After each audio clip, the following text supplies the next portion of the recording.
গণিত চতুর্থ বর্ষের সুপ্রিয় শিক্ষার্থীবৃন্দ, আসসালামু আলাইকুম। আশা করি তোমরা সকলেই ভালো আছো। থিওরি অব নাম্বারস আমাদের চলমান টপিক কনগ্রুয়েন্সের উপর আজকে লেকচার 5। আজকের লেকচারে মূলত আমরা উইলসনস থিওরেম নিয়ে কথা বলবো। আজকে আমরা উইলসনস থিওরেম প্রমাণ করে ফেলতে চাই। উইলসনস থিওরেম প্রমাণ করতে গেলে আমাদের কিছু বেসিক নলেজ প্রয়োজন। আলোচনার শুরুতেই আমরা সে সকল বেসিক অংশ নিয়ে কথা বলে নিতে চাই। তো চলো আমরা আর কথা না বাড়িয়ে ওই বেসিক অংশগুলো একটু দেখে নিই। প্রিয় শিক্ষার্থীবৃন্দ, আলোচনার শুরুতেই আমি যে বেসিকটি নিয়ে তোমাদের সাথে কথা বলতে চাই তা হলো ফার্মার্স থিওরেম। পূর্ববর্তী ভিডিও লেকচারে কিন্তু আমি ফার্মার্স থিওরেমটি প্রমাণ তোমাকে শিখিয়ে দিয়েছি। তো আমি আশা করব তুমি সেই ভিডিও লেকচারটি দেখে ফার্মার্স থিওরেমটি তুমি শিখে নিবে। আজকে আমি ফার্মার্স থিওরেমের স্টেটমেন্টটি এখানে ব্যবহার করব। If P is a prime and P not divides A, that is A P equal to 1, then A to the power P minus 1 congruence 1 modulo P. আশা করি তুমি ফার্মার্স থিওরেমটি এখন বুঝতে পারো যে কোনো প্রাইম নাম্বার পি যদি নেওয়া হয় এবং ওই পির সাথে যে সকল সংখ্যার জিসিডি 1, সে সকল সংখ্যাকে তুমি এই আকৃতিতে লিখতে পারো। অর্থাৎ এটা কেমন হবে? ভ্যালিড হবে। আমি যদি একটি উদাহরণের মাধ্যমে তোমাকে কথাটি বোঝাই, তাহলে উদাহরণ হিসেবে আমি প্রাইম নাম্বারটিকে কত ধরলাম? 5। আর 5-এর সাথে যদি আমি একেবারেই সিরিয়ালি শুরু করতে চাই, 5-এর সাথে 1-এর জিসিডি দেখবে তুমি 1। 5 একটি প্রাইম নাম্বার। আমি যদি আরেকটু ডিটেলস বলি যে প্রাইম নাম্বারের সাথে প্রাইম নাম্বার এবং তার মাল্টিপল সংখ্যা ব্যতীত সকল সংখ্যার জিসিডি কত? 1। তাহলে তুমি দেখো 5-এর সাথে 1-এর জিসিডি কত? 1। আর 5-এর সাথে যদি 1-এর জিসিডি 1 হয়, তাহলে কিন্তু এই রিলেশনটি ভ্যালিড বলে আমরা বলতে চাই। তাহলে আমি এটা একটু টেস্ট করে দেখি আসলে এই রিলেশনটা ভ্যালিড কিনা। খুব সংক্ষেপে আমরা এটা একটু করে ফেলবো। তাহলে এ কত আমার এখানে? 1। 1-এর উপর পি মাইনাস 1 তোমাকে দিতে হবে। তুমি খেয়াল করে দেখো, A to the power P minus 1, পিটা হলো প্রাইম। আমাদের প্রাইমটাকে ধরেছি 5, তাহলে 1-এর উপর 5 মাইনাস 1। তারপরে হবে কত? কনগ্রুয়েন্স 1। তুমি এখানে লিখলে কনগ্রুয়েন্স 1 আর মডুলিও কত হবে? 5। তাহলে তুমি দেখো এই যে কনগ্রুয়েন্স রিলেশনটা, এই রিলেশনটা সত্য কিনা আমরা এটা টেস্ট করে নিই। তাহলে 1-এর উপর পাওয়ার আসলো কত? 5 মাইনাস 1 মানে 4। 1 কনগ্রুয়েন্স 1 মডুলিও 5।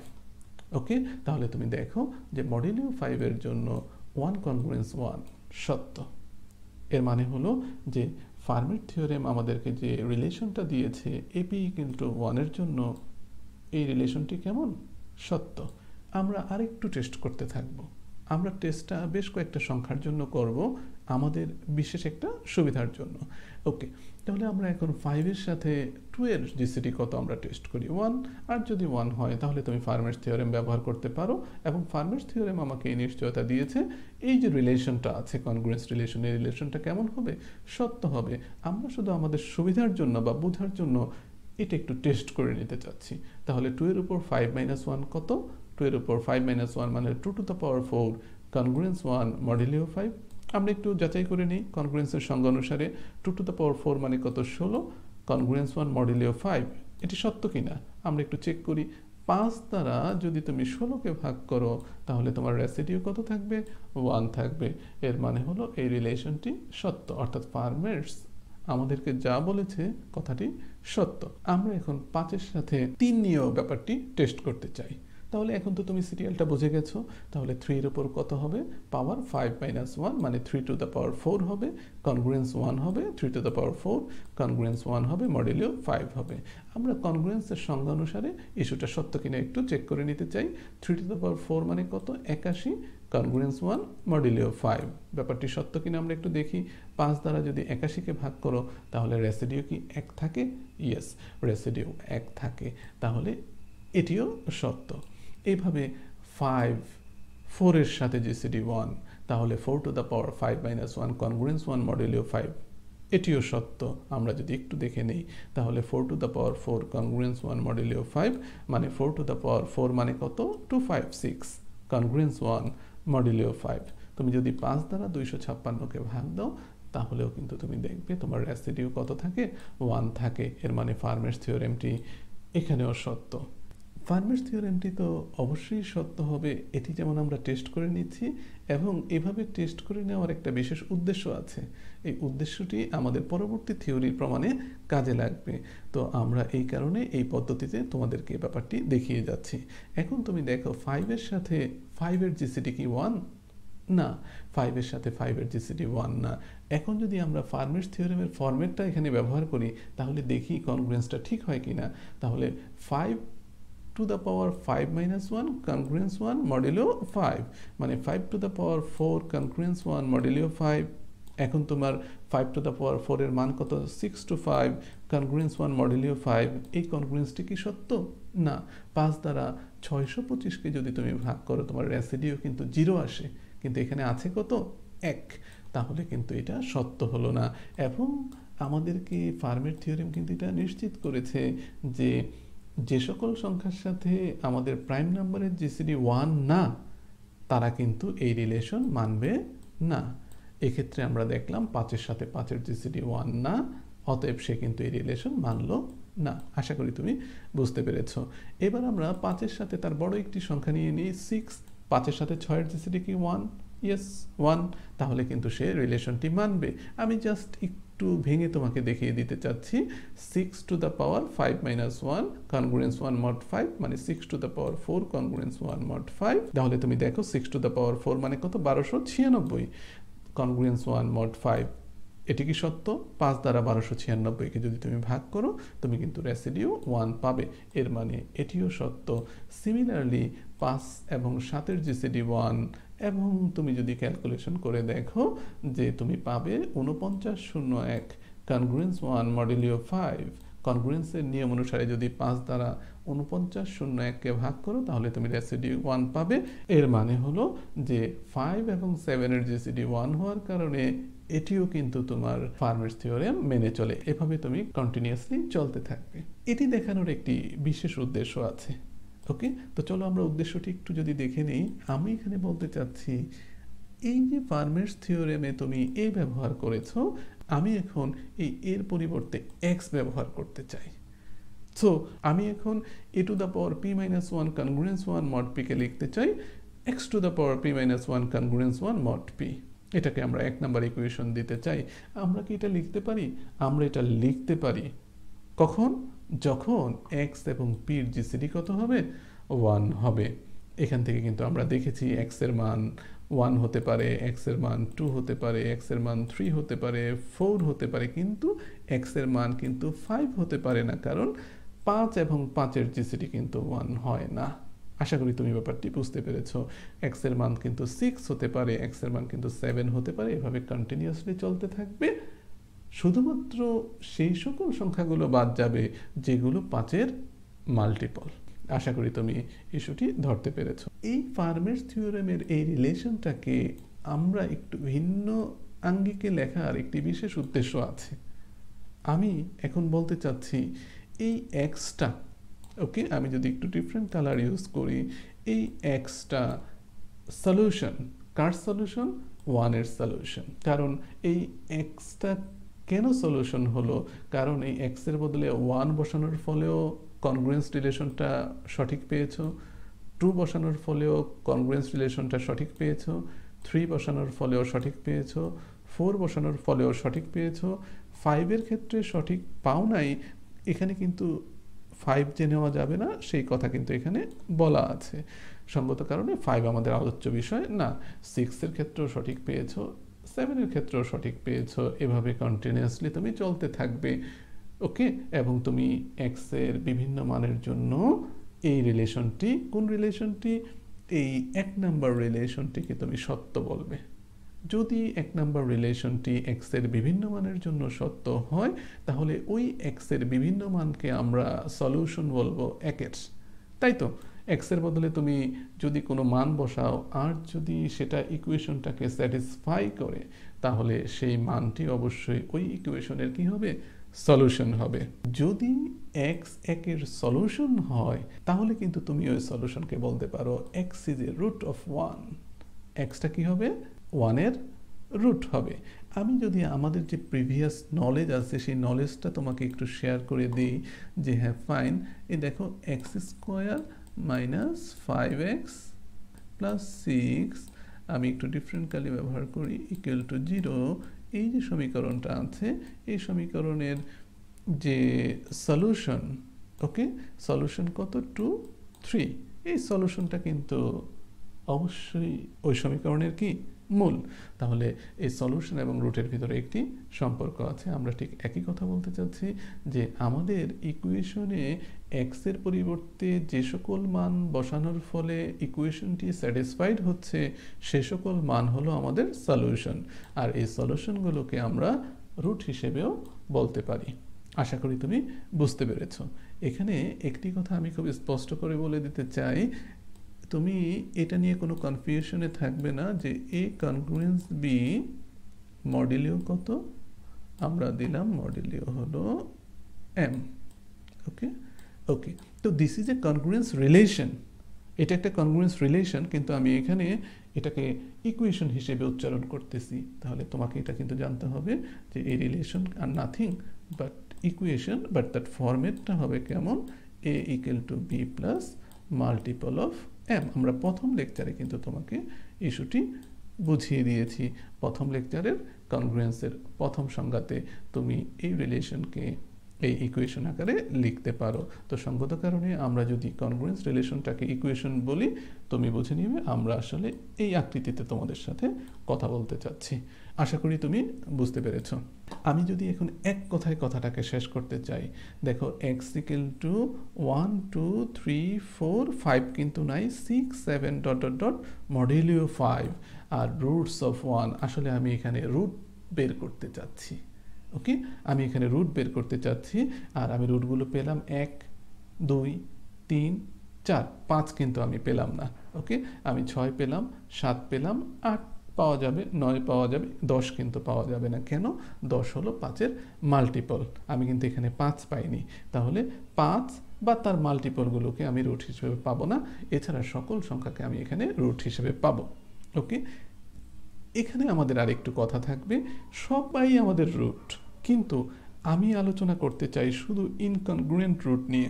আমি আলোচনা করতে চাই কি নিয়ে? ইনকনগ্রুয়েন্ট রুট নিয়ে। তো চলো আলোচনার এ পর্যায়ে আমরা এই রুটগুলো থেকে শুধু ইনকনগ্রুয়েন্ট রুটগুলোকে আমরা কিভাবে বেছে নিতে পারি। প্রিয় শিক্ষার্থীবৃন্দ, আমরা কনগ্রুয়েন্ট এবং ইনকনগ্রুয়েন্ট নিয়ে আমরা পূর্ববর্তী লেকচারগুলোতে কথা বলেছি। আমি জাস্ট তোমাকে রিমাইন্ডার হিসেবে আবার একটু যদি মনে করিয়ে দিতে চাই, এ কনগ্রুয়েন্স বি মড এম, তাহলে এ এবং বি পরস্পর কনগ্রুয়েন্ট। কেন পরস্পর কনগ্রুয়েন্ট? কারণ আমি যদি একটি সংজ্ঞা, অনেকগুলো সংজ্ঞা দেওয়া হয়েছে, একটি সংজ্ঞা যদি এখানে ব্যবহার করি যে এই এম দ্বারা যদি তুমি এ কে ভাগ করো, তাহলে যেই রিমাইন্ডার বা অবশেষ তুমি পাবে, এম দ্বারা বি কে ভাগ করলেও যদি সেম রিমাইন্ডার পাও, তাহলে তুমি বলবে এ এবং বি পরস্পর কেমন? কনগ্রুয়েন্ট। আমি একটু উদাহরণ দিই আমাদের এই রুটগুলোর ক্ষেত্রে। উদাহরণটা যদি তোমাকে দিই, তুমি যদি 6 নাও আর 1 বেছে নাও, তাহলে দেখো মডেলিও কিন্তু 5। হ্যাঁ, আমাদের উদাহরণটা দিচ্ছি 5-এর জন্য। তাহলে তুমি খেয়াল করো যে 6 কনগ্রুয়েন্ট 1 মডেলিও কত? 5। 5 দ্বারা যদি তুমি এই 6কে ভাগ করো, তাহলে রেসিডিও কত থাকবে? 1। 5 দ্বারা যদি তুমি এই 1কে ভাগ করো, তাহলেও রেসিডিও থাকবে 1। তুমি কথাটাকে কিন্তু অন্যভাবে বলতে পারো, 5 দ্বারা 6কে ভাগ করলে রেসিডিও যদি 1 হয়, এই রেসিডিও তো 1, তাই তো মিলে গেল। অতএব 6 এবং 1 পরস্পর কেমন? কনগ্রুয়েন্ট। ওকে, যেহেতু 6 এবং 1 পরস্পর কনগ্রুয়েন্ট, তাহলে আমি যদি রুটের ক্ষেত্রে আলোচনা করি, এই 6ও রুট 1ও রুট, তাহলে এই দুটো রুট পরস্পর কনগ্রুয়েন্ট। এই দুটো পরস্পর কনগ্রুয়েন্ট রুটকে আমরা রাখতে চাচ্ছি না, আমরা শুধুমাত্র ইনকনগ্রুয়েন্ট রুটগুলোকে রাখতে চাই। এখানে আরেকটু কথা আমি তোমাকে স্মরণ করিয়ে দিতে চাই, তুমি যখন রেসিডিউ ক্লাসটা শিখেছো, তুমি দেখেছো যেখানে 1 আছে, ওকে, সেখানে 6 রাখার কোনো প্রয়োজন নাই। কারণ 1 এমন একটা সেট যে 6কে গ্রহণ করে। কার জন্য? মডেলিও 5-এর জন্য। কারণ 5 দ্বারা 6কে যদি তুমি ভাগ করো, তাহলে রেসিডিও তুমি আসলে কত পাও? তাহলে রেসিডিও আসলে তুমি 1 পাও। তো যেখানে 1 আছে সেখানে 6 থাকার কোনো প্রয়োজন নাই, কারণ 6 আর 1 পরস্পর কনগ্রুয়েন্ট। কার জন্য? মডেলিও 5 এর জন্য। আশা করি ইস্যুটি তুমি ধরতে পেরেছো। সিমিলারলি আমি যখন 7 নিয়ে কথা বলবো, আমি যদি একটু ডিফারেন্ট কালি ব্যবহার করি, ওকে, আমি এই কালিটা ব্যবহার করি।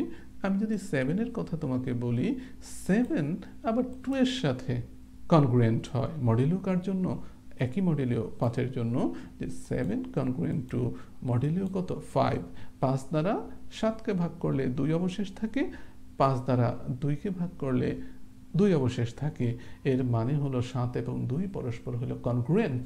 ওকে, কিন্তু আমরা যেই রুট নিয়ে কথা বলতে চাই সেই রুটগুলো কিন্তু কনগ্রুয়েন্ট হলে চলবে না, তাদেরকে কেমন হতে হবে? ইনকনগ্রুয়েন্ট হতে হবে।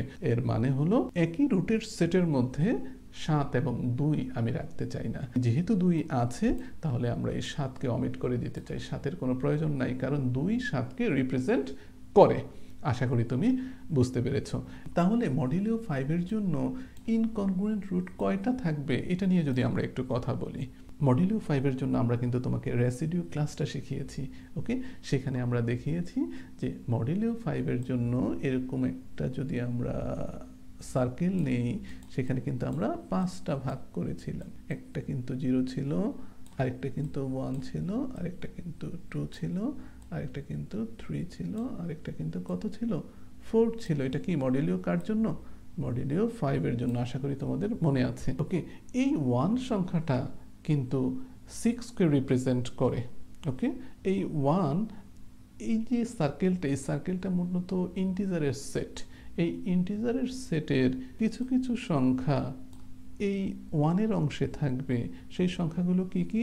সেই সংখ্যাগুলো যদি আমি সংক্ষেপে 2-একটা সংখ্যা বলি, যে 5-এর ক্ষেত্রে 6, 11 থাকবে, 3 5 15 কত? 16 থাকবে। এভাবে কন্টিনিউয়াসলি চলতে থাকবে এবং এটা পিছন দিকেও চলতে থাকবে। নেগেটিভ সংখ্যাগুলো আমরা এখানে নিব। আশা করি পূর্ববর্তী ভিডিও লেকচার দেখে তুমি আরও বেশি স্পষ্ট হতে পারো। ওকে, আমি জাস্ট তোমাকে এখানে কনসেপ্টটা দিচ্ছি। ওকে, সিমিলারলি 2-এর ক্ষেত্রে তুমি বলতে পারো যে 7, 5 দ্বারা 7কে ভাগ করলে 2 অবশেষ থাকে। তারপরে তুমি দেখতে পারো 5 দ্বারা কত? 12কে ভাগ করলে 2 অবশেষ থাকে। 5 দ্বারা 17কে ভাগ করলে 2 অবশেষ থাকে। তাহলে যেখানে যেই সেটের মধ্যে 2 আছে, সেখানে 7, 12 বা 17কে রাখার কোনো প্রয়োজন নাই, কারণ 7 এবং 2 পরস্পর কনগ্রুয়েন্ট কার জন্য? মডুলিও 5 এর জন্য। 12 এবং 2 পরস্পর কনগ্রুয়েন্ট কার জন্য? মডুলিও 5 এর জন্য। 17 এবং 2 পরস্পর কনগ্রুয়েন্ট মডুলিও কার জন্য? 5 এর জন্য। বাকিগুলো 3, 4 এবং 0 নিয়ে আমি আর কথা বলতে চাই না। প্রত্যেকটার ক্ষেত্রে একই ইস্যুই প্রযোজ্য। আশা করি তুমি ইস্যুটি ধরতে পেরেছো। অর্থাৎ আমার এখানে 6-এর কোনো প্রয়োজন নাই, 7-এর কোনো প্রয়োজন নাই, 8-এর কোনো প্রয়োজন নাই, 9-এর কোনো প্রয়োজন নাই, কারণ এরা 1, 2, 3, 4 এদের কারো না কারোর সাথে কনগ্রুয়েন্ট। তাহলে মূলত আমি ইনকনগ্রুয়েন্ট রুট পাবো কয়টি? 4টি, 1, 2, 3 এবং 4। এখানে একটি কথা দেখো, 1 পেলে, 2 পেলে, 3 পেলে, ওকে, 4 পেলে, তাহলে 0 নিয়ে তোমার আলোচনা থাকবে। হ্যাঁ, তাহলে 0 গেল কোথায়? ওকে, আমরা 0 নিয়ে কথা বলবো। এর আগে আমাদের আরেকটি কথা কি বলে নেওয়া ভালো কিনা, যে এই যে 1, 2, 3, 4 তুমি নিলে, এরা কি পরস্পর কনগ্রুয়েন্ট না ইনকনগ্রুয়েন্ট? এই অংশটিও কিন্তু তোমাকে একটু টেস্ট করে নিতে হবে। ওকে, তুমি যখন জেনে যাবে তখন তুমি খুব দ্রুতই লিখতে পারবে, বাট জানার আগ পর্যন্ত বোঝার জন্য তোমাকে কিন্তু টেস্টটা করতে হবে। আমি 2-একটি টেস্ট তোমাকে করে দিই। যেমন 3, 2 নিয়ে আমি একটা টেস্ট করে দিলাম, যে 3 ইনকনগ্রুয়েন্ট টু মডুলিও 5 এর জন্য, কারণ 5 দ্বারা 3কে যদি ভাগ করো 3 অবশেষ থাকে, আর 5 দ্বারা 2কে যদি ভাগ করো 2 অবশেষ থাকে, তাহলে উভয় ক্ষেত্রে ভিন্ন ভিন্ন অবশেষ থাকতেছে। আর ভিন্ন ভিন্ন অবশেষ যদি থাকে, তাহলে কিন্তু তারা আর কনগ্রুয়েন্ট হয় না, তারা কেমন হয়? ইনকনগ্রুয়েন্ট হয়। তুমি 4 আর 1 দিয়ে আমি দেখিয়ে দিয়েছি, 4 আর 1, ওকে, 4 আর 1 তুমি দেখো মডুলিও 5 এর জন্য তারা কিন্তু ইনকনগ্রুয়েন্ট। এভাবে তুমি প্রত্যেকটাই কিন্তু তুমি টেস্ট করতে পারো।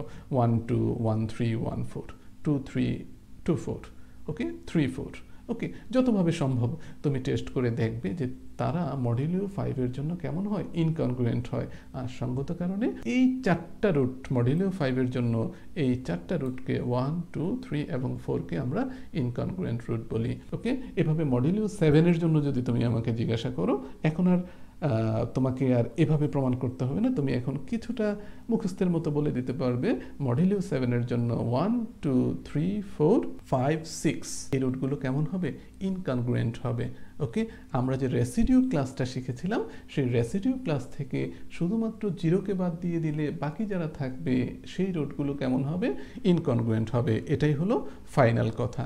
আচ্ছা, এখন প্রশ্ন হলো জিরোটা গেল কোথায়? হ্যাঁ, প্রতি ক্ষেত্রে রেসিডিউ ক্লাসের ভিতর কিন্তু জিরো ছিল। এই জিরোটা যদি তুমি ফার্মের থিওরেমে ইউজ করো সেটা কিন্তু স্যাটিসফাইড হয় না, কারণ তুমি জানো যে তোমার যদি 5, ওকে, আমি 5 উদাহরণ দিয়েছিলাম, প্রাইম নাম্বারটা যদি 5 হয় আর 5-এর সাথে যদি জিরোর জিসিডি নাও তাহলে তুমি জানো শূন্যের সাথে যে কোনো সংখ্যার জিসিডি নিলে সেই জিসিডিটা কত হয়, 5 হবে।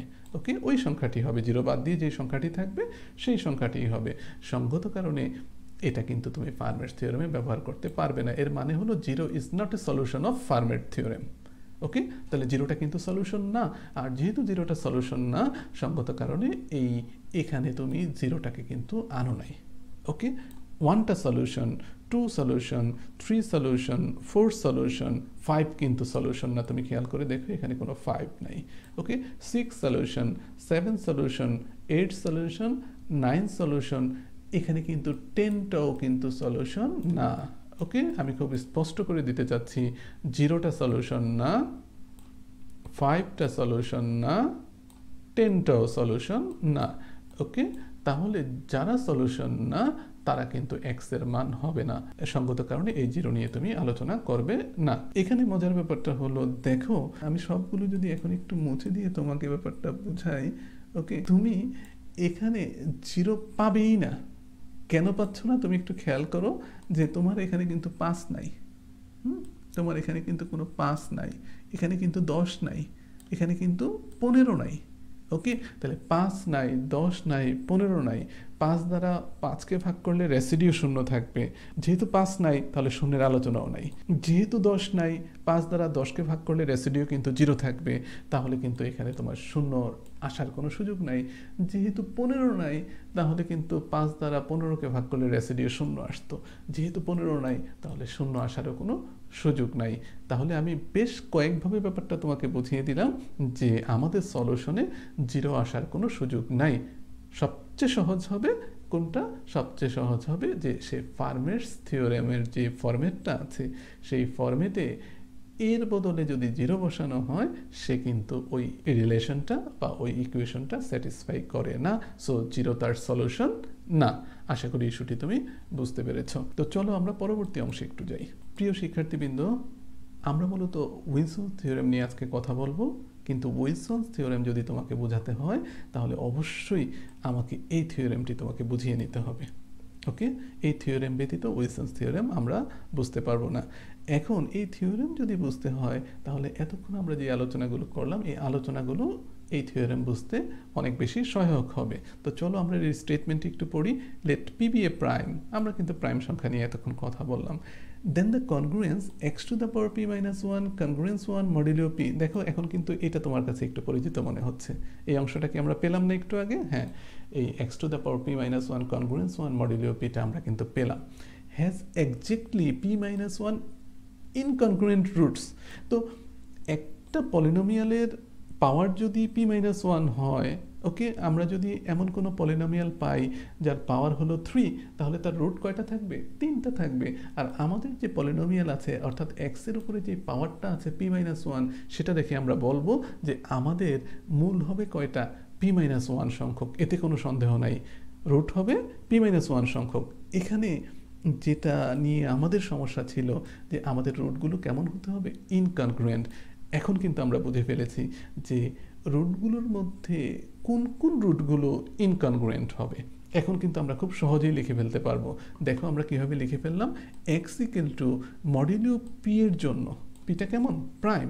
তাহলে আমরা কিন্তু বলে দিয়েছি যে তার আগ পর্যন্ত যে পূর্ণ সংখ্যাটা থাকবে পি মাইনাস 1। তাহলে তুমি দেখো যে 1 রুটগুলো কেমন হবে? 1 হবে, 2 হবে, 3 হবে, 4 হবে, dot dot dot P minus 1। ওকে, আর 5 এর ক্ষেত্রে যদি তুমি আমাকে জিজ্ঞাসা করো তাহলে আমাদের রুটগুলো হয়েছিল 1, 2, 3 এবং 4। এই যে 4টা রুট, এই 4টা রুট হলো ইনকনগ্রুয়েন্ট রুট। এছাড়া যে রুটগুলো ছিল 5 কিন্তু রুট হবেই না, 6 হয়েছিল, 7 হয়েছিল, 8, 9 ডট ডট ডট। এই যে রুটগুলো তুমি পেয়েছিলে এই রুটগুলো কনগ্রুয়েন্ট রুট। আমরা এই কনগ্রুয়েন্ট রুট নিয়ে আলোচনা করব না, কারণ এতে বাহুল্য হবে। কারণ 6 থাকা যেই কথা, যেহেতু এখানে 1 আছে, এই 1 6কে রিপ্রেজেন্ট করে। মডিউলো 5-এর জন্য, মডিউলো 5-এর জন্য এই কথাটি তুমি খেয়াল রাখবে। তো সঙ্গত কারণে আমাদের আলোচনাটা থাকবে ইনকনগ্রুয়েন্ট রুটের জন্য। তো আশা করি তুমি এই পর্যন্ত বুঝতে পেরেছ। দ্যাট ইজ, এই দ্যাট ইজ অংশটা যদি আবার আমরা একটু দেখাই, তো তুমি বুঝতে পারবে x two the power p minus 1 minus 1 congruence x minus 1 into x minus 2 into x minus 3 dot dot dot into x minus, এখানে একটি বার দেওয়া আছে। এই বারের অর্থ তুমি বুঝো যে p minus 1 একটা ব্র্যাকেটে থাকবে, একসাথে চলবে। p minus 1 জাস্ট, আমি স্ট্যাটিস্টিক্স যারা পড়েছো তারা তোমরা খুব ভালো করেই জানো যে এই p minus 1 এটা ব্র্যাকেটে লেখা যেই কথা, p minus 1 ওকে, বার দেওয়া একই কথা। সো আশা করি এটা তোমরা জানো। তাহলে x minus p minus 1 মডুলিও p, এই লাইনটির অর্থটাও আমরা একটু বুঝে নিতে চাই, তাহলে আমাদের কাজ করতে সুবিধা হবে। এখন তুমি দেখো যে তুমি যদি একটি পলিনোমিয়াল নিয়ে একটু চিন্তা করো, x স্কোয়ার মাইনাস 5x ওকে প্লাস 6 ওকে, এই পলিনোমিয়াল নিয়ে যদি তুমি চিন্তা করো, তুমি জানো যে এটা রুট, আমি সহজ একটি পলিনোমিয়াল দিয়েছি, এটার রুট হলো কত, 2 আর 3, দুইটা রুট। তাহলে এই দুইটা রুটের মাধ্যমে কিভাবে তুমি এই পলিনোমিয়ালটা পেতে পারো, তাহলে তুমি জানো যে এটাকে x minus 2 into x minus 3 আকারে লেখা যায়। হ্যাঁ, x minus 3 আকারে লেখা যায়। তাহলে তুমি এই দুইটা যদি গুণ করো তাহলে কিন্তু তুমি পাচ্ছ x square minus 5x plus 6। এখন আমার পলিনোমিয়ালটা যেহেতু x two the power p minus 1 minus 1, তাহলে তার রুট হবে কয়টা, p minus 1 সংখ্যক। তুমি এখানে খেয়াল করে দেখো, এখানে 2 ছিল, তাহলে তোমার রুট কয়টা ছিল, দুইটি, রুট দুইটি ছিল। এবং ওই দুইটি রুটকে তুমি x minus 2 into x minus 3 আকারে লেখার ফলে তুমি গুণ করে দেখো, তুমি এই পলিনোমিয়ালটা পেয়ে গেলে। তাহলে আমরা যে রুটগুলো পাবো 1 2 3 4 dot dot dot p minus 1, এদেরকে যদি x minus 1 into x minus 2 into x minus 3 dot dot dot into x minus p minus 1 মডুলিও p আকারে যদি লিখি, তাহলে কিন্তু আমরা আমাদের মূল পলিনোমিয়ালটা পাবো। ওকে, তো এইটার একটু ব্যাখ্যা যদি আমি তোমাকে দিয়ে দিই, তাহলে আশা করি পুরো অংশটা বুঝতে তোমার অনেক বেশি সুবিধা হবে। দেখো, আমি উদাহরণস্বরূপ, আমাদের পিটা কেমন, পিটা কিন্তু প্রাইম নাম্বার। ওকে, আমি একটা প্রাইম নাম্বার 3 ধরলাম। ওকে, তাহলে আমরা দেখব যে যদি 3 হয় তাহলে আমাদের মূল কয়টা হবে। তাহলে দেখো x two the power 3 minus 1, এখান থেকে আমি যদি সিদ্ধান্তটা নেই, তাহলে x two the power 3 minus 1 মানে x স্কোয়ার, মানে দুইটি মূল হবে। আর যদি দুইটি মূল হয় তাহলে আমরা লিখব x minus 1 into x minus 2। তাহলে আমরা লিখলাম x minus 1 into x minus 2, কারণ দুটো মূল, যদি দুটো মূল হয় তাহলে আমরা দুটো রাশি আমরা এখান থেকে নিব, x minus 1 into x minus 2, আর অবশ্যই মডুলিও p, অবশ্যই মডুলিও p, আর আমার পিটা কত, 3। ওকে, আমরা দেখব এই x minus 1 x minus 2 গুণ করার ফলে আমরা আমাদের পলিনোমিয়ালটাকে পাচ্ছি কিনা। তাহলে চলো x minus 1 এবং x minus 2 যদি আমি গুণ করি, তাহলে তুমি পাচ্ছ x square minus 3x plus 2 mod 3।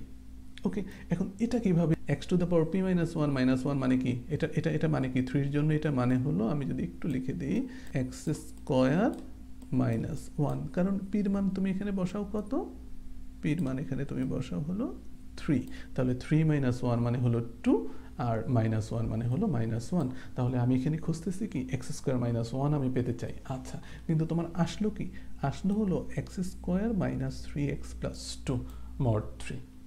এখন তোমার কাজ কি, তোমার কাজ হলো দেখো x স্কোয়ারকে মডুলিও 3 এর সাথে কম্পেয়ার করার কোনো সুযোগ নাই, কিন্তু -3x কে কিন্তু কম্পেয়ার করার সুযোগ আছে। This is multiple of 3, it is nothing, it is 0। Residue সম্বন্ধে যদি তোমার নলেজ থেকে থাকে, তুমি জানো মাল্টিপল অফ 3 যদি হয় তাহলে ওই অংশটার রেসিডিউ কত হবে, 0 হবে। আচ্ছা ফাইন, এখন তুমি দেখো তোমার হাতে ছিল কত, 2। ওকে, এখন এই 2 আমার আসার কথা কত, -1, আমার আসার কথা কত, -1, x স্কোয়ার কিন্তু চলে এসেছে, x স্কোয়ার কিন্তু চলে এসেছে। -3x ছিল, সেটাকে আমরা ভ্যানিশ করে দিয়েছি কার মাধ্যমে, মডুলিও 3 এর মাধ্যমে। 3 এর মাধ্যমে 3 এর মাল্টিপল যা পাবে তাদেরকে সহজেই তুমি ভ্যানিশ করে দিতে পারো, কারণ তাদের রেসিডিউ সব কত হবে, রেসিডিউ সব 0 হবে। ফাইন, এখন আমাদের আলোচনাটা হলো 2 কে নিয়ে। তো এই 2টা আছে আর আমার এখানে প্রয়োজন -1, তাহলে আমি এখন কিভাবে -1 আনবো? তাহলে তুমি যদি 2কে লেখো 3 - 1, এটা তো ইজিলি তুমি লিখতে পারো। তাতে সুবিধাটা কি? এই 3টা আর থাকলো না, এই 3টা আসলে 0 হয়ে গেল, কারণ 3 ইজ এ মাল্টিপল অফ 3। 3টা কত হয়ে গেল? 3টা 0 হয়ে গেল। তাহলে দেখো -3x 0 হয়ে গেল, +3 0 হয়ে গেল, তাহলে রইল কি? মডুলিও 3টা যদি তুমি প্রয়োগ করো, আমি যদি সবগুলো এখন মুছে ফেলি, তুমি খেয়াল করো, এই মডুলিও 3 যদি প্রয়োগ করো তাহলে এইটা থাকবে না, এই 3 থাকবে না, এরা কত হয়ে যাবে? এরা 0 হয়ে যাবে, এরা 0 হয়ে যাবে। তাহলে থাকলো তোমার কত? x² -1। মূলত এটাই তুমি খুঁজতেছিলে। এখানে যদি p এর মান 3 হয় তাহলে এই অংশটার মান হয় x² -1। আশা করি তুমি বুঝতে পেরেছ। তো চলো আমরা আরেকটা উদাহরণ দিয়ে যদি তোমাকে একটু বুঝিয়ে দিই, তাহলে চলো p = 5 এর জন্য আমরা একটু বিবেচনা করি। p = 5 আরেকটা প্রাইম নাম্বার। এই p = যদি 5 হয় তাহলে এখানে দেখো কত হবে? 5 - 1, মানে এখানে 4 হবে। এটা কত হবে? 4। মানে তোমার 4টা রুট তুমি পাবে। তাহলে 4টা রুট মানে কত? x - 1, x - 2 into x - 3 into x - 4, x - 1 into x - 2 into x - 3 into x - 4। আর মডুলিও কত হবে? মডুলিও হবে তোমার 5। আশা করি তুমি বুঝতে পেরেছো পির জন্য কেন তুমি 4টা রুটের গুণফল আকারে তুমি লিখলে। এখন এই 4টাকে তুমি যদি গুণ করো, আমি কম্পিউটারের মাধ্যমে গুণ করে নিয়েছি এক্সপ্যান্ড কমান্ড দিয়ে। তুমি যেহেতু ম্যাথমেটিকা ব্যবহার করো, সেখানে এক্সপ্যান্ড কমান্ড দিলে খুব সহজেই তোমাকে গুণফলটা দিয়ে দিবে। ওকে, তুমি এখন যদি ব্যাপারটা বুঝতে পারো তাহলে কিন্তু তোমার কাজ করতে অনেক বেশি মজা পাবে। এখন তুমি দেখো, তুমি যখন গুণ করলে তখন কিন্তু তুমি x⁴ অলরেডি পেয়ে গেলে। হ্যাঁ, আমি কিন্তু এখানে x⁴ খুঁজতেছিলাম, সেটা কিন্তু আছে। আর বাকি অংশগুলোর বৈশিষ্ট্যটা আমি তোমাকে একটু দেখাবো। তুমি যদি একটু দেখো, আমি একটু ডিফারেন্টলি ব্যবহার করি। ওকে, এই যে মডুলিও 5টা আছে আর এখানে দেখো -10x³ মাল্টিপল অফ 5, -10 আছে। x³ এর মান কত হবে আমার জানার কোনো প্রয়োজন নাই। -10 আছে বা শুধু 10 আছে, এটা কার? 5-এর মাল্টিপল। তাহলে নিশ্চিতভাবেই তার মান হবে কত? 0। তার রেসিডিউ, আমি মান বলতে বোঝাচ্ছি তার রেসিডিউ কত হবে? 0। ওকে, এটা এমনিতেই আউট হয়ে যাবে। দেখো তারপরে আসছে কত? 35x²। x² এর মান কত আমার জানার দরকার নাই, কিন্তু মাল্টিপল অফ 5। 35 কেমন? Multiple of 5। তাহলে তার রেসিডিউ কত হবে? তার রেসিডিউ 0 হবে। মজার ব্যাপার দেখো, -50x, তার রেসিডিউ কত হবে? 0 হবে। -50x কে 5 দ্বারা ভাগ করলে তার রেসিডিউ নিশ্চিতভাবেই 0 হবে, কোনো সন্দেহ নাই। তাহলে এই 3টা টার্ম কিন্তু তুমি আউট করে দিলে। রইল বাকি কত? আমি যদি একটু ডিফারেন্ট কালে ব্যবহার করি, তুমি দেখবে রইল বাকি +24। তাহলে বেসিক্যালি এখানে থাকলো x⁴ প্লাস কত? 24। ওকে, আর আমাদের মডুলিও কত ছিল? আমাদের মডুলিও ছিল হলো 5। আমি 5-এর জন্য আলোচনা করতেছি, কিন্তু আমরা যেটা আশা করতেছি আসবে কত? x⁴ - 1। ওকে, তাহলে এখানে -1 তো আসতেছে না। তাহলে যদি না আসে তাহলে তোমার উপায় কি?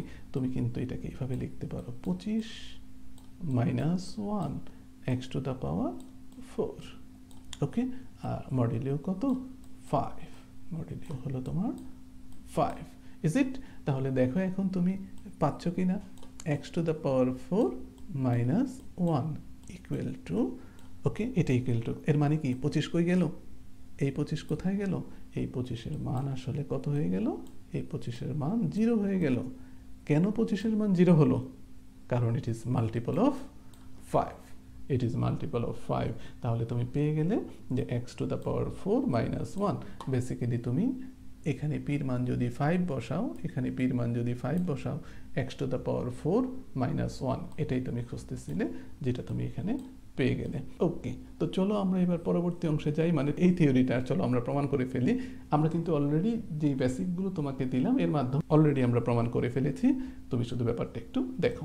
প্রিয় শিক্ষার্থীবৃন্দ, আমরা উইলসনস থিওরেম প্রমাণ করতে গিয়ে এই থিওরিটি একটু প্রমাণ করতে চাচ্ছিলাম। এখন আমরা এই থিওরি প্রমাণ করার জন্য যতটা বেসিক প্রয়োজন সবগুলো বেসিক আমরা মোটামুটি নিয়ে নিয়েছি। এখন আমরা শুধু পড়ে যাব আর তুমি শুধু মিলিয়ে নিবে আমার পূর্ববর্তী আলোচনার সাথে। আশা করি তুমি সহজেই বুঝতে পারবে। তো let p be a prime, then the congruence x⁴ p - 1 congruence 1 modulo p has exactly p - 1 incongruent roots, namely x = 1 2 3 4 p - 1 mod p, that is x to the power p minus 1 congruence x minus 1 into x minus 2 into x minus 3 dot dot x minus p minus 1 modulo p। আশা করি এই statement না বোঝার এখন কোনোই কারণ নাই। ওকে, এবং তুমি মজার ব্যাপারটা প্রমাণটা দেখো, প্রমাণের প্রত্যেকটা লাইনের ব্যাখ্যা এখন আমরা খুব ক্লিয়ার। গিভেন দ্যাট এটা দেওয়া আছে x to the power p minus 1 congruence 1 mod p, x to the power p minus 1 congruence 1 mod p, এক নম্বর ইকুয়েশন। এখন তুমি বলবে since the congruence 1 is a polynomial of degree p minus 1, আমি যদি একটু দাগ দিয়ে দিই যে এই যে p minus 1, হ্যাঁ এটা হলো polynomial of degree p minus 1, so it has exactly p minus 1 common root। এখন কিন্তু তুমি জানো incongruent roots which lies in the complete residue system 0 1 2 3 p minus 1। এখানে এই জায়গাটা তোমার কাছে একটু খটকা লাগবে যে এখানে হঠাৎ করে যে কমপ্লিট শব্দটা চলে আসলো। রেসিডিউ সিস্টেম কিন্তু আমরা জানি, যেই সংজ্ঞাটা আমরা আগের ক্লাসে তোমাকে পড়িয়েছি, পূর্ববর্তী ক্লাসে রেসিডিউ সিস্টেম, এই রেসিডিউ সিস্টেম আর কমপ্লিট রেসিডিউ সিস্টেমের মধ্যে কোনোই তফাৎ নাই, দুটো একই জিনিস। তবে কমপ্লিট রেসিডিউ সিস্টেম লিখার আরও বিশেষ কয়েকটি পদ্ধতি আছে, আমি পরবর্তী কোনো লেকচারে কমপ্লিট রেসিডিউ সিস্টেম লিখার ওই পদ্ধতিগুলো তোমাদেরকে শিখিয়ে দিব। তবে তুমি যদি শুধু যে রেসিডিউ সিস্টেমের সংজ্ঞাটি আমি তোমাকে দেখিয়েছি, ওকে, আমরা যদি একটু উদাহরণ তোমাকে দিয়ে দিই যে 5-এর ক্ষেত্রে 5-এর ক্ষেত্রে কমপ্লিট রেসিডিউ সিস্টেম কি ছিল? 0 1 2 3 4। আশা করি সকলেরই এটা মনে আছে। এটা কি system? Complete residue system. Okay, আমরা বলেছিলাম রেসিডিউ সিস্টেম, আজকে আমরা এটা ক্লিয়ার করে দিলাম। এই রেসিডিউ সিস্টেমই মূলত কমপ্লিট রেসিডিউ সিস্টেম। প্রিয় শিক্ষার্থীবৃন্দ, আশা করি তোমরা খুব স্পষ্ট হয়েছো। আমরা পূর্ববর্তী লেকচারে যে রেসিডিউ সিস্টেম শিখিয়েছি, এই রেসিডিউ সিস্টেম মূলত কমপ্লিট রেসিডিউ সিস্টেম। আমি তোমাদেরকে এখানে একটা কথা শুধু যোগ করে দিতে চাই যে কমপ্লিট রেসিডিউ সিস্টেম লেখার আরও কিছু বিশেষ পদ্ধতি আছে, ওই পদ্ধতিগুলো আমরা পরবর্তী কোনো ক্লাসে ক্লিয়ার করে দিব। আমরা 5-এর যে রেসিডিউ সিস্টেম তোমাদেরকে শিখিয়েছিলাম 0 1 2 3 4, ঠিক তুমি খেয়াল করে দেখো আমরা যে রেসিডিউ সিস্টেম বা কমপ্লিট রেসিডিউ সিস্টেম এখানে লিখেছি ঠিক একইভাবে লিখেছি 0 1 2 3 4 dot dot dot p minus 1। তাহলে এই 4টা আসলো কিভাবে? 4টা আসলো 5 minus 1। তাহলে আমাদের সূত্রটা কি ছিল? p minus 1। তাহলে কথা খুব ক্লিয়ার, রেসিডিউ সিস্টেমই কমপ্লিট রেসিডিউ সিস্টেম। সো এই অংশটি আমাদের জানা। ওকে, among the integer x equal to 0, হ্যাঁ এই যে 0 নিয়ে সংকট ছিল, হ্যাঁ আমরা এই 0কে আউট করে দিয়েছিলাম। কেন? এখন কিন্তু খুব clear. x equal to 0 doesn't satisfy 1, এই 1কে সে স্যাটিসফাই করে না। তুমি বসাও x এর মান এখানে 0 বসাও, 0 বসানোর ফলে 0 কনগ্রুয়েন্স 1 আসে। p দ্বারা 0কে ভাগ করলে কি রেসিডিউ 1 থাকবে? কখনো না। তাহলে যেহেতু p দ্বারা 0কে ভাগ করলে রেসিডিউ যেহেতু 1 থাকবে না, অতএব 0 1কে স্যাটিসফাই করে না। আশা করি তুমি এই পর্যন্ত বুঝতে পেরেছ। ওকে, তাহলে কারা 1কে স্যাটিসফাই করে? আমরা কিন্তু উদাহরণ দিয়ে তোমাকে দেখিয়েছি। বাকি যারা আছে 1 2 3 4 ডট ডট p minus 1, এরা সবাই 1কে স্যাটিসফাই করে এবং এই রুটগুলো কেমন? রুটগুলো ইনকনগ্রুয়েন্ট রুট। ওকে, আশা করি তুমি খেয়াল রাখবে। ওকে, এখন এই যে সংখ্যাগুলো আছে, এই যে ইনকনগ্রুয়েন্ট রুটগুলো আছে, তাদেরকে একটি সংখ্যা দ্বারা একটি ভেরিয়েবলের মাধ্যমে তুমি প্রকাশ করতে চাও, সেটা হলো কি d। ওকে, d এর মাধ্যমে তুমি প্রকাশ করলে let d be any integer of the remaining numbers 1 2 3 4 dot dot p minus 1 then dp equal to 1। কোনো সন্দেহ নেই প্রাইম নাম্বারের সাথে প্রাইম নাম্বার বা তার মাল্টিপল ব্যতীত সকল সংখ্যার জিসিডি 1। জাস্ট এখানে কমপ্লিট রেসিডিউ সিস্টেমের একটা সংখ্যা শুধু এখানে বাদ হয়ে গেছে, সেটা কত? 0, এবং যুক্তিসঙ্গত কারণেই সেটা বাদ হয়ে গেছে। সো পার্থক্যটা একটু খেয়াল করো। আমাদের হওয়ার কথা ছিল 0 1 2 3 4 dot dot dot p minus 1। ওকে, কিন্তু এখান থেকে শুধু 0টা হবে না, কারণ 0টা এক নাম্বার ইকুয়েশনকে স্যাটিসফাই করে না। আশা করি তুমি বুঝতে পেরেছো।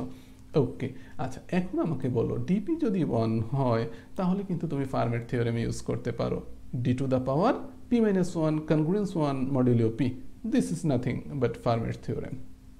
Is it very clear?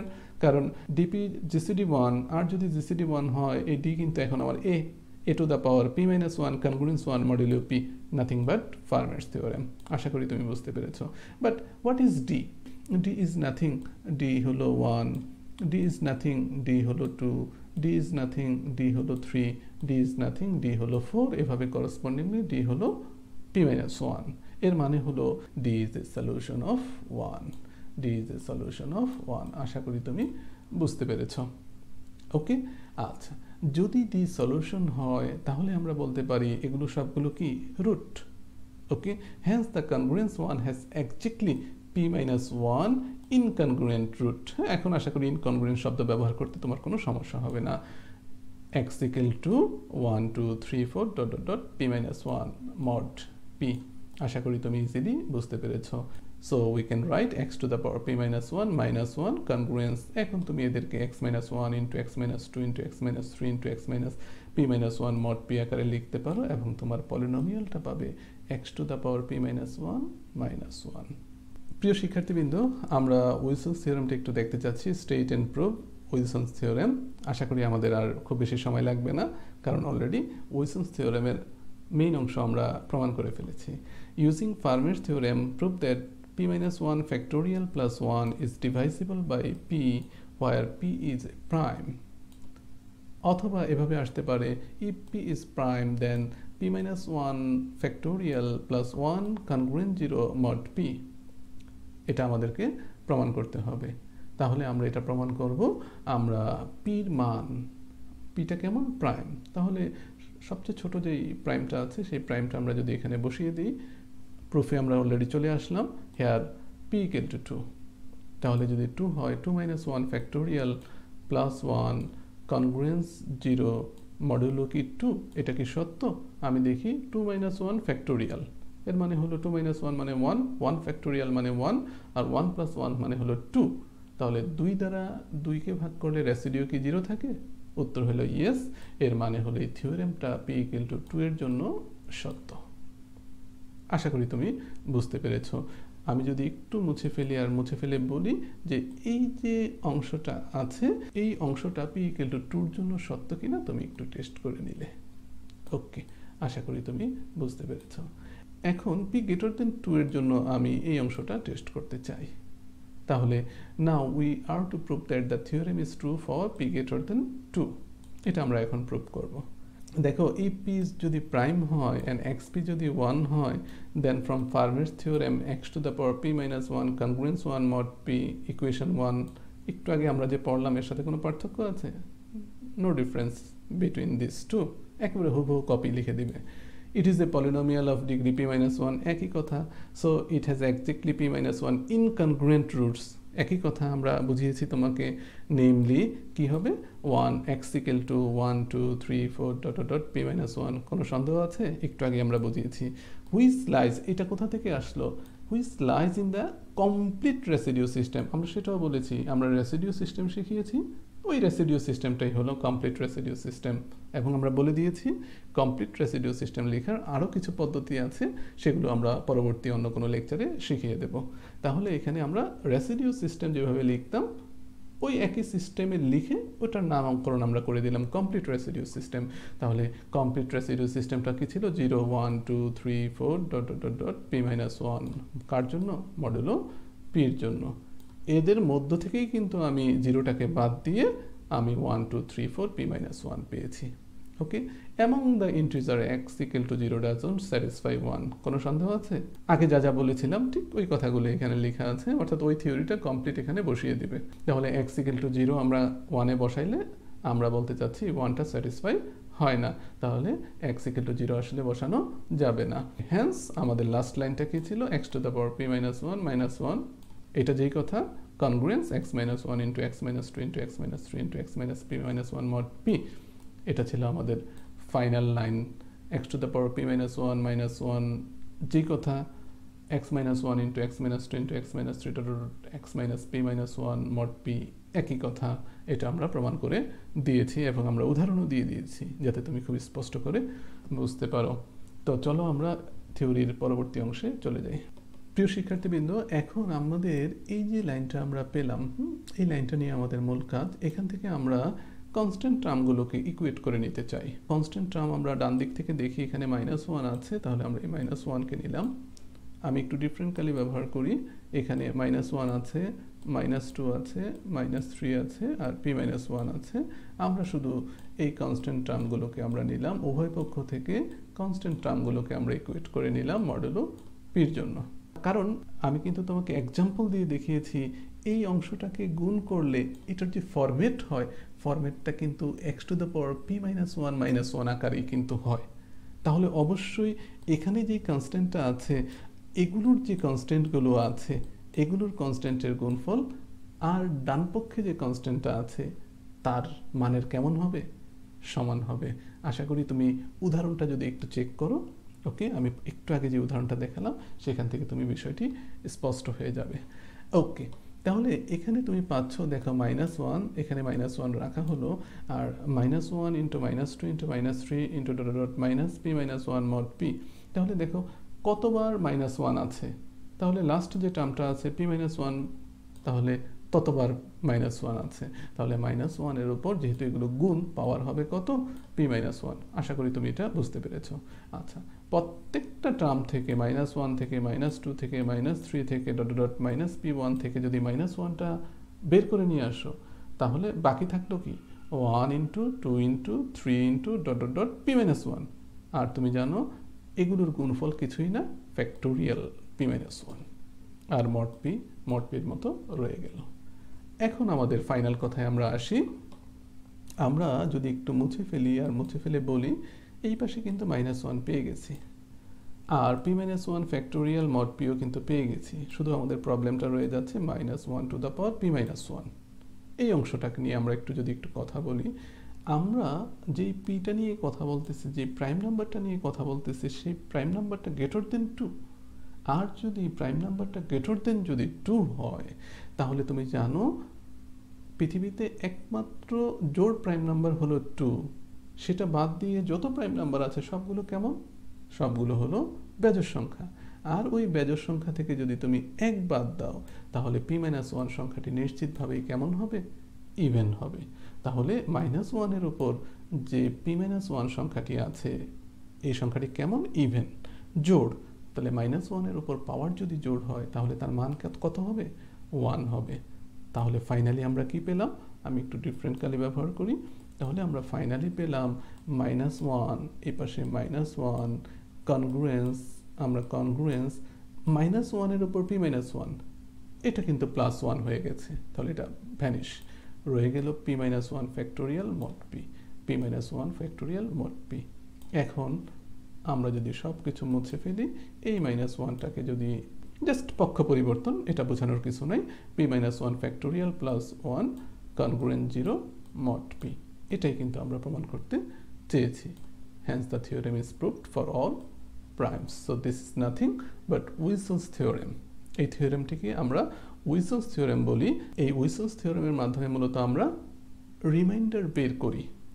ওকে, পরবর্তী আলোচনাতে আমরা ওই অংশটি নিয়ে আলোচনা করব। আজকে এ পর্যন্তই। আজকে আমরা উইলসনস থিওরেমের প্রুফটি দিয়ে দিলাম। আশা করি তোমরা বুঝতে পেরেছো।